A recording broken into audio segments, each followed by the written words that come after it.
오늘 시간은 고난 중에 있던 욥을 위로하기 위해 찾아온 새 친구의 모습 속에서 참 좋은 위로가 어떤 위로인지에 대해 하나님의 말씀을 전하고자 합니다. 전에도 한번 말씀드린 것처럼 고난이란 세상 모든 사람들이 다 겪는 것이어서 고난과 관련된 셀 수 없이 많은 이야기들이 있습니다. 그래서 고난이라는 문제가 찾아왔을 때 그 고난 앞에서 어떤 태도를 취해야 하고 어떻게 하면 그 고난을 좀 더 지혜롭게 이겨낼 수 있는지 저마다 한마디씩 합니다.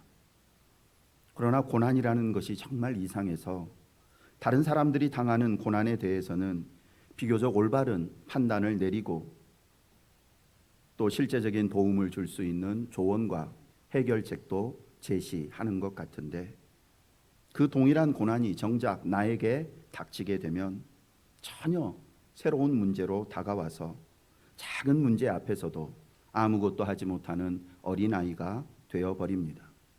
그렇게 많이 알고 있었던, 그렇게 많은 사람들에게 조언을 했던 그 사람이 그 전에 알고 있었던 모든 것들이 무용지물이 되어서 마치 바보처럼 그 고난 앞에 멍하니 서게 됩니다. 그런 면에서 고난은 신비라고 할 수 있습니다. 특히 욥이 당하고 있는 고난은 신비 중에 신비입니다. 왜냐하면 고난을 당하고 있는 욥 자신뿐만 아니라 곁에서 지켜보는 사람들조차 그에게 임한 고난의 정체가 무엇이며 그것을 어떻게 극복할 수 있는지에 대해서 바른 해결책을 단 한 가지도 제시할 수 없었기 때문입니다. 욥기는 세상에서 온전하고 정직하여서 악에서 떠난 사람이라고 인정받은 한 사람, 하나님께서 에스겔서에서 세상에서 가장 의로운 사람 세 사람을 언급하셨을 때 노아, 다니엘, 욥 이렇게 그 중에 한 사람이라고 언급될 만큼 세상 누구보다도 의로운 삶을 살았던 욥이 지금까지 세상 그 누구도 경험해 보지 못한 끔찍한 고난을 겪게 된다는 이야기로 시작됩니다. 우리는 욥의 신앙에 대해서 이런저런 다양한 견해를 말하지만 욥이라는 인물은 성경에 기록된 다른 어떤 인물과도 비교할 수 없는 아주 특별함을 지닌 인물이었습니다. 새벽 시간에 욥기에 대해서 말씀을 드리면서 저는 욥이라는 분은 그의 신앙에 있어서 우리와는 차원이 다른 사람이라고 말씀드렸습니다. 욥기가 어떤 배경 속에서 시작되는지 기억하시죠? 어느 날 여호와 앞에 천사들과 마귀가 나타났습니다. 그때 하나님께서 사탄에게 먼저 말을 거십니다. 네가 온 땅을 두루 돌아다녀 여기저기 다녀왔다고 이야기하는데 혹시 우수 땅에 살고 있는 욥이라는 사람도 보았느냐? 그와 같이 온전하고 정직하여 나를 경외하며 악에서 떠난 사람은 세상에 없는데 그를 보았느냐? 그때 사탄은 대답합니다. 네, 보았습니다. 하지만 욥이 어찌 이유 없이 하나님을 잘 섬기겠습니까? 하나님께서 그에게 많은 복을 주시니 그래서 아무 근심 걱정 없으니까 하나님을 잘 섬기는 것이 아니겠습니까? 만약 그의 삶에 고통이 찾아오면 그때는 하나님을 원망하고 욕할 것이 뻔합니다. 마귀의 비아냥을 들으신 하나님은 자신 있게 대답하십니다. 다른 사람은 몰라도 욥은 절대 그런 사람이 아니다. 어디 한번 네 마음대로 해보아라. 욥기가 이렇게 시작됩니다. 제가 욥을 우리와 차원이 다른 사람이라고 말씀드린 이유가 여기에 있습니다. 감히 상상할 수조차 없었던 고통 가운데에서도 끝까지 하나님을 향한 믿음을 놓치지 않았다라는 점에서 특별하다는 것이 아니고 하나님께서 마귀에게까지 주저없이 자랑할 수 있는 사람이 욥이었다는 점에서 욥이 특별합니다. 누구에게나 그 부분을 건드리면 넘어지거나 터져버리는 약점과 허물이 조금씩은 있어서 모든 문제, 모든 상황에 대해 항상 안심할 수 있는 사람을 찾아볼 수가 없습니다. 그러나 욥만큼은 하나님께서 어떤 일을 맡기셔도 어떤 장소에 데려다 놔도 결코 넘어지지 않고 끝까지 그의 일을 완수할 것이라고 확신할 수 있는 그런 사람이었습니다. 세상에서 가장 교활하고 강력한 힘을 지닌 마귀의 속을 한가운데 데려다 놔도 안심할 수 있는 인물이 욥이었습니다. 그래서 하나님은 욥을 믿고 그를 사탄에게 맡기셨습니다. 그로 인해 사탄은 상상할 수도 없을 만큼 잔인하고 끔찍한 방법으로 욥에게 고통을 주는데 강도떼를 보내서 욥의 전 재산을 약탈해 갔습니다. 태풍을 일으켜 10명의 자녀가 한 집에 모여 식사할 때 집이 무너져 죽게 만들었습니다. 욥의 온 몸에는 악성 피부병이 생기게 했습니다. 상황이 이렇게 되자 평소 그를 사랑하고 존경했던 사람들, 욥에게 많은 도움을 받았던 사람들까지 모두가 그를 외면했으며 심지어 가장 의지가 되어 주어야 할 아내마저 자신을 비난하고 떠나갔습니다. 그때 먼 지방에 살던 욥의 세 친구인 엘리바스, 빌닷, 소발이 고난 가운데 있는 욥을 위로하기 위해 찾아왔습니다. 욥기 전체의 내용을 알고 있는 우리는 욥의 세 친구에 대해서 부정적인 선입견을 가지고 있지만 욥기 2장에 등장하는 세 친구의 모습은 세상 그 어떤 사람보다 사려 깊고 따뜻하고 인정 많은 사람들로 묘사됩니다. 우리는 욥의 세 친구의 모습을 통해서 고난에 처해 있는 사람들을 어떻게 위로할 수 있는지, 누가 참 좋은 위로자가 되는지 그 모습을 배우게 됩니다. 마치 내 이웃은 누구입니까? 라는 율법사의 질문에 선한 사마리아인의 이야기를 들려주심으로 진정한 이웃이 누구인지 가르쳐 주신 것처럼 하나님은 욥의 세 친구의 모습을 통해서 누가 참으로 좋은 위로자인지를 우리에게 보여주십니다. 욥만큼은 아니더라도 지금 우리 주위에는 혼자의 힘으로 도저히 감당하기 어려운 고난과 아픔 가운데 처해 있는 이들이 많이 있습니다. 어떤 요인으로 인해서 그 고난이 찾아왔든지 혼자 힘으로는 더 이상 버티기 어려운 지경에까지 이른 이들도 있습니다. 지금 이 시간 떠오르는 사람들이 한두 명쯤 있지 않으십니까? 결혼한 지 5년, 10년이 다 되어도 자녀가 없는 가정이 있고 그래도 게으름 피우지 않고 성실하게 일하며 최선을 다해 노력하지만 거듭되는 실패로 인해서 절망 가운데 빠진 이들도 있고 예상치 못한 사고와 질병 앞에서 어찌해야 할지 몰라 눈물만 흘리는 이들도 있습니다. 수년째 제자리 맴돌면서 좀처럼 변화되지 않는 자신의 삶과 모습을 바라보며 삶의 의욕을 완전히 잃어버린 사람들도 있고 자녀의 삶에 닥친 어려움 앞에서 부모로서 할 수 있는 게 아무것도 없어서 발만 동동 구르는 이들도 있습니다. 오늘 말씀을 통해서 어떻게 하면 우리가 이들의 아픔과 괴로움, 외로움과 상심한 심령을 외면치 않고 그들의 좋은 위로자가 될 수 있는지 말씀을 통해 발견하기를 원합니다. 욥에게 예상치 못한 엄청난 불행이 닥치자 평소 가까이 지내던 친척, 친구, 이웃들은 마치 서로 짝이라도 한 듯 모두가 욥을 외면했습니다. 더 이상 자신들의 삶에 아무런 도움도 되지 않고 욥이 재기할 가능성조차 전혀 보이지 않았기에 더 이상 욥과 가까이 지낼 필요가 없다고 생각했던 것입니다. 욥기 19장 14절부터 17절까지의 말씀을 함께 읽어보겠습니다. 내 친척은 나를 버렸으며 가까운 친지들은 나를 잊었구나. 내 집에 머물러 사는 자와 내 여종들은 나를 낯선 사람으로 여기니 내가 그들 앞에서 타국 사람이 되었구나. 내가 내 종을 불러도 대답하지 아니하니 내 입으로 그에게 간청하여 내 아내도 내 숨결을 싫어하며 내 허리의 자식들도 나를 가련하게 여기는구나. 이렇게 이웃도 친구도 친척과 친형제와 아내조차 끔찍한 불행 가운데 빠진 욥을 외면했지만 먼 지방에 살고 있던 오랜 친구들인 엘리바스, 빌닷, 소발이라는 세 친구는 욥이 고통 중에 있다는 소식을 듣자마자 서로에게 연락하며 욥을 찾아가기로 약속하고 한 걸음에 달려왔습니다. 11절 말씀입니다. 그때의 욥의 친구 세 사람이 이 모든 재앙이 그에게 내렸다 함을 듣고 각각 자기 지역에서부터 이르렀으니 고 대만 사람 엘리바스와 수아 사람 빌닷과 나아마 사람 소발이라. 그들이 욥을 위문하고 위로하려 하여 서로 약속하고 오더니. 참된 위로는 고난의 현장에 찾아가서 그와 함께 있어주는 것입니다. 실제적인 어떤 도움을 주고 문제 해결을 하기 위해서 뭔가를 하기 이전에 일단 고난의 현장에 찾아가서 그와 함께 있어주는 것, 이것이 참 위로입니다. 지금 우리 주위에는 우리의 관심과 사랑과 위로를 필요로 하는 사람들이 있습니다.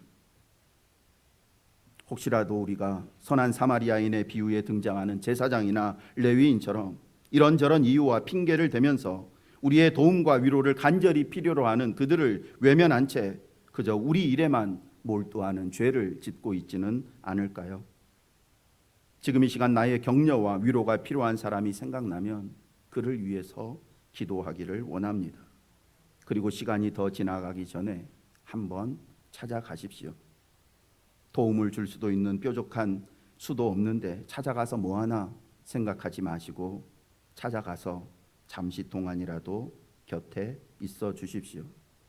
가는 것이 힘들면 전화라도 하셔서 마음속으로 늘 기도하고 생각하고 있다고 그 말만이라도 전해 주시기 바랍니다. 고난 가운데 있는 한 사람의 마음속에 나를 위해 기도하는 누군가가 있다는 사실을 알게 해주는 것, 그것이 그에게 얼마나 큰 위로가 되는지 모릅니다. 그러니 저와 여러분 모두에게도 욥이 고난 당한다는 소식을 듣고 먼 곳에서 한 걸음에 달려간 새 친구의 우정이 있기를 원합니다. 무엇보다 수많은 고통과 괴로움 가운데 살아가는 우리 모두는 욥의 새 친구와는 비교할 수 없을 만큼 따뜻하고 사랑이 많은 예수님이 나에게 오셔서 지금 나와 함께하고 계신다는 사실을 기억하기를 원합니다. 세상 모든 사람들이 다 떠나도 주님은 내 곁에 계신다는 이 확신이 우리 삶에 얼마나 큰 위로와 힘이 되는지 모릅니다. 주님께서는 내가 너희를 고아와 같이 버려두지 않겠다고 분명히 약속하셨습니다. 하나님께서 나와 함께 하신다는 이 임마누엘의 신앙은 모든 성도들이 반드시 가져야 할 최우선적인 확신이며 또한 하나님께서 사랑하는 그의 자녀들 우리에게 주시는 최고의 복 중에 하나입니다. 두 번째로 참된 위로는 상대방의 고통과 괴로움을 공감하는 것입니다. 12절 말씀 함께 읽습니다. 눈을 들어 멀리 보매 그가 욥인 줄 알기 어렵게 되었으므로 그들이 일제히 소리질러 울며 각각 자기의 겉옷을 찢고 하늘을 향하여 티끌을 날려 자기 머리에 뿌리고. 고난이 얼마나 극심했던지 욥의 모습은 평소 그들이 알고 있던 것과는 전혀 다른 모습이었습니다. 늘 여유롭고 자신감 넘쳤던 그의 얼굴이 고난으로 인해서 차마 눈뜨고 보기 힘들 만큼 상해 있었습니다. 그 크고 넓은 집에 친구 혼자만 외로이 남겨진 채 깨진 기와장으로 온 몸을 긁고 있는 친구의 모습을 보니 그동안 욥이 겪었을 고통과 괴로움이 얼마나 크고 아팠을지가 느껴졌고 친구들의 마음은 찢어지는 것 같았습니다. 그래서 일제히 소리를 지르며 자기의 겉옷을 찢고 하늘을 향해 티끌을 날려 자신의 머리에 뿌렸습니다. 단순히 불쌍하다는 이 동정심에서 나온 행동이 아니라 친구의 고통이 자신의 고통으로 느껴진 공감으로부터 나온 행위였습니다. 욥의 고통이 자신의 고통으로 느껴지고 욥의 외로움이 자신의 외로움으로 느껴져서 옷을 찢고 티끌을 날리며 슬퍼한 것입니다. 인간의 모든 영역 가운데 가장 민감한 부분이 감정의 영역입니다. 아무리 논리적으로 정당하고 이성적으로 타당해도 감정이 움직이지 않으면 진정한 인간관계를 형성할 수가 없습니다.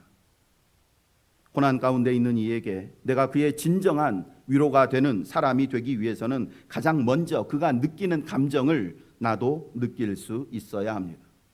그가 느끼는 감정을 나도 동일하게 느끼는 이것을 공감이라고 합니다. 참된 위로는 형제와 이웃의 아픈 마음 그 속으로 들어가서 그 마음 속에서 함께 아파하는 것입니다. 감정을 어루만지지 못하는 위로는 힘이 없습니다. 어떤 면에서 감정을 만지지 못하는 위로는 위로가 아니라 그저 값싼 동정에 불과하다고 할 수 있습니다. 성도님들과 함께하는 신방 중에서 가장 많은 부분을 차지하는 것이 병원 신방이고 또한 장례 예식에 참여하는 것입니다. 신방이란 그저 단순히 얼굴 보고 한두 마디 위로의 말 전하고 오는 것이 아닙니다. 그분이 처한 형편과 상황, 그리고 그가 그 가운데에서 느낄 감정과 아픔을 내 안에 품고 그 형성된 내 마음을, 그리고 무엇보다 그를 향한 하나님의 마음을 말씀과 기도를 통해서 상대방에게 전해주는 것입니다. 그의 아픔과 두려움과 외로움을 공감하고 있는 내 마음과 그를 향한 하나님의 뜻과 마음을 전하고 오는 것, 이것이 신방입니다. 참된 위로는 말을 통해서 전해지는 것이 아니라 마음을 통해 전해진다는 사실을 잊지 마시고, 병원 신방에 동행하시거나 장례 예식에 참여하시게 되면 먼저 환자와 유가족에게 아프고 외롭고 두려운 마음을 공감할 수 있기를 원합니다. 그리고 그 마음으로 기도하고 위로하고 작은 터치라도 할 때 그 모습과 행위가 그에게 진정한 위로와 소망이 됩니다. 그리고 무엇보다 우리는, 우리와 함께 하시는 예수님은 그 누구보다 나의 형편과 사정을 공감하는 분이라는 사실을 잊지 말아야 합니다. 예수님만큼 내 마음을 깊이 알아주시며 공감하는 분은 세상에 없습니다. 부모가 자녀의 마음을 헤아리는 것보다 더 크고 깊은 마음으로 주님은 우리의 마음을 헤아려 주십니다. 공강복음에 자주 나타나는 말씀 가운데 하나가 예수께서 무리를 보시고 불쌍히 여기시더라라는 말씀입니다. 예수께서는 환난 가운데 있는 사람들, 병든 사람들, 고통 중에 아파 신음하는 사람들의 감정 속으로 깊이 들어가셔서 그 상하고 깨진 감정이 어떠한지를 가장 잘 아시고 어루만져 주시고 그리고 가장 완벽하게 치료해 주실 수 있습니다. 세상 사람들 가운데 모든 사람의 모든 형편과 처지를 다 이해해 줄 수 있을 만한 공감 능력이나 삶의 경험을 가지고 있는 사람은 없습니다. 그러나 주님만은 모든 사람의 형편과 처지와 심정을 다 헤아리며 공감하실 수 있으십니다. 고향 사람들로부터 외면당하고 거짓 증인들로부터 수없이 무고한 고발을 당하시고 억울하게 매맞고 침뱉음 당하시고 기득권을 가진 권위주의자들의 횡포와 핍박에 시달리시고 마귀의 교활하고 잔인하고 끈질긴 유혹을 셀 수 없이 받으시며 사랑하는 제자들로부터 배신당하시고 다른 사람의 죄 때문에 십자가에서 대신 죽임 당하는 일까지 인간이 살면서 겪을 수 있는 모든 고통과 괴로움과 배신과 상처를 다 경험하셨던 주님은 우리의 모든 형편과 처지를 온전히 이해하시고 공감하시는 유일한 분이십니다. 그 주님으로부터 세상은 결코 줄 수 없는 완전하고 영원한 하늘의 위로와 소망을 얻으시기를 원합니다. 끝으로 한 가지만 더 말씀을 드리고 말씀을 마치겠습니다. 13절 말씀 함께 읽겠습니다. 13절입니다. 밤낮 7일 동안 그와 함께 땅에 앉았으나 욥의 고통이 심함을 보므로 그에게 한마디도 말하는 자가 없었더라. 아멘. 많은 이들이 너무나 크고 심각한 고통 중에 있는 사람을 찾아가서 도대체 무슨 말로 위로해야 될지 모르겠다고 고민하며 걱정합니다. 그러나 어설픈 말 100마디보다 그의 아픔을 공감하는 마음으로 오랫동안 그와 함께 있어주는 것이 그에게 가장 좋은 위로가 됩니다. 함께 있어주는 시간 속에 모든 위로와 격려가 다 담기기 때문입니다. 욥의 세 친구 엘리바스, 빌닷, 소발, 이들은 결코 한가한 사람들이 아니었습니다. 그럼에도 그들은 밤낮 7일 동안 욥과 함께하며 침묵으로 가장 따뜻하고 아름답지만 강력한 위로를 욥에게 전했습니다. 말씀을 준비하면서 저에게 이 세 번째 요소가 부족함을 느꼈습니다. 목회자로서 어려움 가운데 있는 성도를 보면 찾아갑니다. 갈 때 그냥 가지 않고 가장 먼저 그들의 마음에 참된 위로와 소망이 될 말씀을 기도로 준비합니다. 그가 지금 처해 있는 상황과 형편이 어떠한지, 질병과 사고와 어려움의 종류는 무엇인지, 무엇보다 지금 이 상황 가운데 담긴 하나님의 뜻이 어디에 있는지를 구하면서 하나님께서 주시는 말씀을 준비합니다. 그리고 그 말씀을 전하고 간절히 기도드립니다. 그런데 욥의 세 친구처럼 밤낮 7일 동안, 즉 오랫동안 지속적으로 위로와 소망을 전하는 일에 부족했다는 사실을 깨달았습니다. 밤낮 7일 동안 그와 함께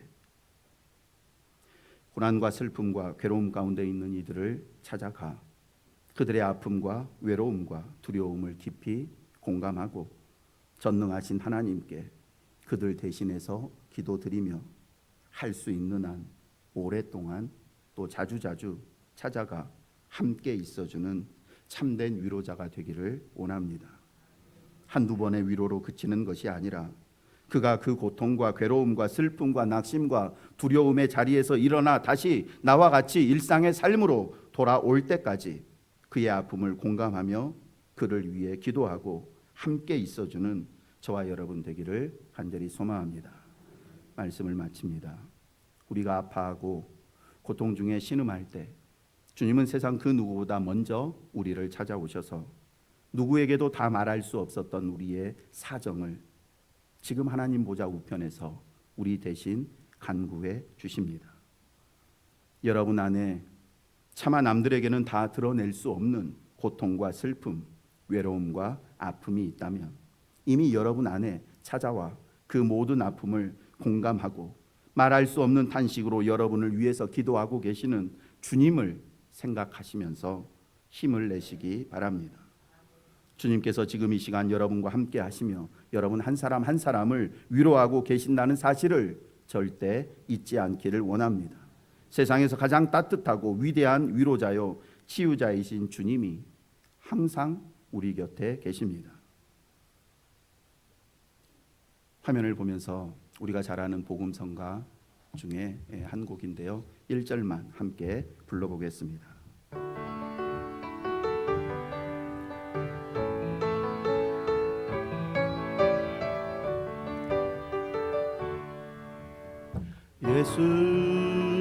예수보다 더 좋은 친구 없네.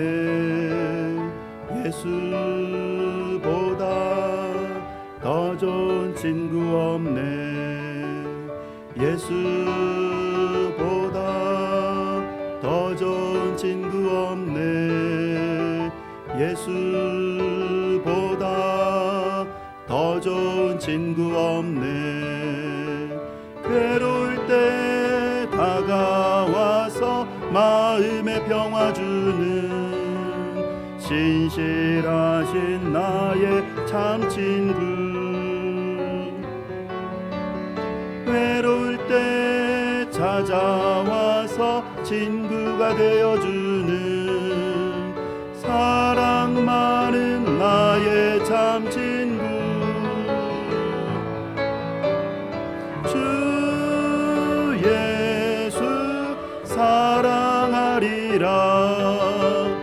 나의 생명 다할 때까지.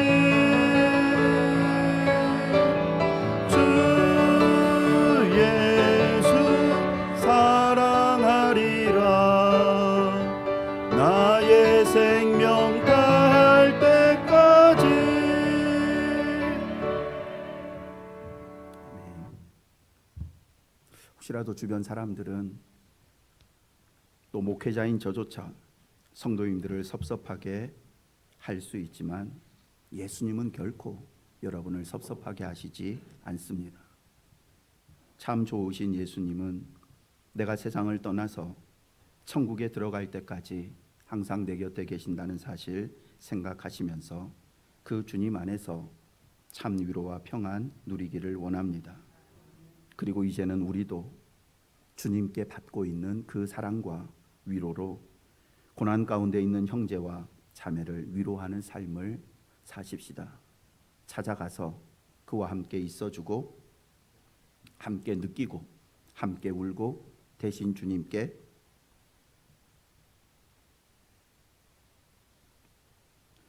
기도드리고 또 오랜 시간 그와 함께하는 저와 여러분 되기를 원합니다.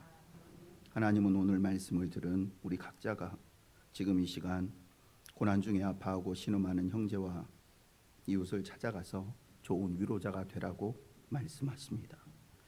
기도드리겠습니다.